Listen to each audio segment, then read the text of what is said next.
Hello and welcome to the Hertzler Tech Systems tutorial on Android data conservation. This is just a basic guide to helping conserve your mobile data plan so you don't get overage charges. Nobody likes those. And a quick side note before we begin, apps like task killers or task managers or RAM cleaners are no longer useful for Androids. Early versions of Android, it helps a little bit, but the more recent versions of Android, they handle applications much better, and a task manager app will basically only drain your battery because the apps restart right after the task killer kills the app. It also may use more data because the apps have to pull information from online whenever they restart. So if you have a task killer, task manager app, just uninstall it. Do yourself a favor. Alright, now jumping into data conservation. So we will start out here, and first thing we'll do is we'll go to our notification bar, and we'll go up to the settings menu right here. And then right here on the first screen, you see data usage. So we click that.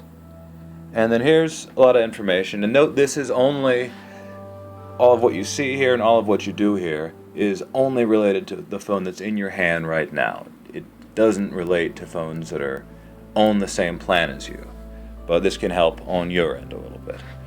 So first three options here, we have mobile data, limit mobile data usage, and alert me about data usage.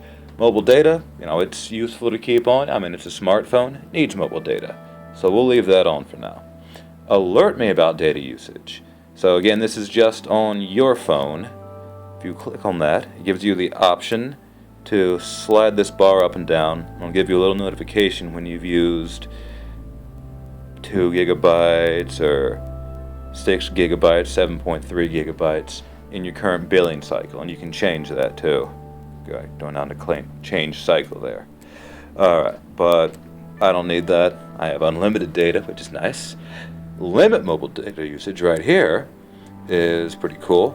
You can use a similar sliding bar, and when your phone reaches a certain limit over that, it just stops all mobile data. Wi-Fi still works fine, but it won't use your data plan over that limit. Alright, so that's useful. Also, another thing you can do to sort of automate which apps get to use background data and which don't. You can go down here, look at these apps. As you can see, Google Play Music has used the most total data. Alright, so click on that and it gives us a nice little graph showing up here. And we have foreground right here and background usage. Foreground usage, well, let me give you an example. Here's foreground usage. When the app is on your screen and you're actively using it, playing it. Now I'm using foreground data, playing some Daft Punk. Oh yeah. Let's take a moment to appreciate the masterful music that is Daft Punk. Humanity. Alright. Okay, so good enough. So let's go back to the data tutorial. So that's foreground data.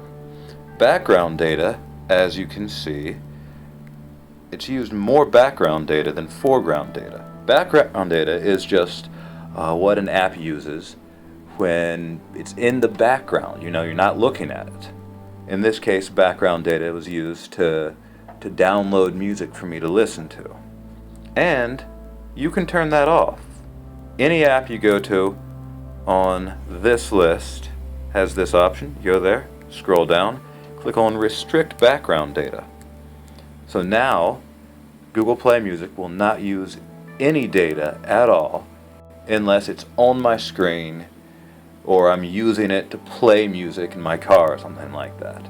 It won't download anything in the background, and you can do that with any app. Set it up so it doesn't waste your background data when you're not actively looking at it. You do that with Facebook, Instagram, Snapchat, whatever. Although if you do it with those apps, you won't get notifications when someone sends you something, unless you're on Wi-Fi. Make sense? You can always ask me questions on Facebook. I'd be happy to explain if I'm explaining badly.